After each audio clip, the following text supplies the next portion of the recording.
நம்மளை அவமதித்தவங்கள போய் போராடி அவங்கள வந்து அவங்களுக்கு பதிலடி கொடுக்கறதுக்காகவும் அந்த தீவிரவாதிகள் முகாம்களை அழிக்கிறதுக்காக தான் பண்ணாங்களே ஒழிய இது வந்து அந்த நாட்டை அழித்து அந்த நாட்டை நம்ம கைப்பற்றணுங்கிற எண்ணம் நமக்கு எந்த இதுவும் கிடையாதுன்னு சொல்லி பிரதமர் தெளிவாக சொல்லியிருக்காரு.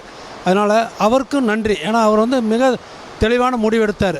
இப்போ தொழில் முனைவோராக நாங்கள் என்ன நினைக்கிறோன்னா, இப்போ தமிழ்நாட்டில் நிறைய இராணுவ தளவாடங்கள் நிறைய பொருட்கள்லாம் தயாரிச்சிட்ருக்குறோம். நாங்கள் வந்து மத்திய அரசுக்கு பின்னாடி எப்போவுமே நிற்கிறோம். என்ன பொருள் வேணும்னாலும், என்ன அவசரம்னாலும், என்ன உதவினாலும், என்ன வேலைனாலும் நாங்கள் செய்ய தயாராக இருக்கிறோம். ஏன்னா இங்கே நிறைய போகுது, அது வந்து நிறைய ஐட்டங்கள் போயிட்டுருக்குது. அதுக்கு எல்லாத்துக்கும் அரசாங்கம் வந்து மேக் இன் இண்டியான்னு சொல்லி ரொம்ப நாளாகவே முடிவு பண்ணி நிறைய வெளிநாடுகளிலிருந்து வாங்குகிற இராணுவ உபகரணங்கள்லாம் நிறுத்திட்டு நம்ம நாட்டிலேருந்து நிறைய வாங்க ஆரம்பிச்சிட்டாங்க.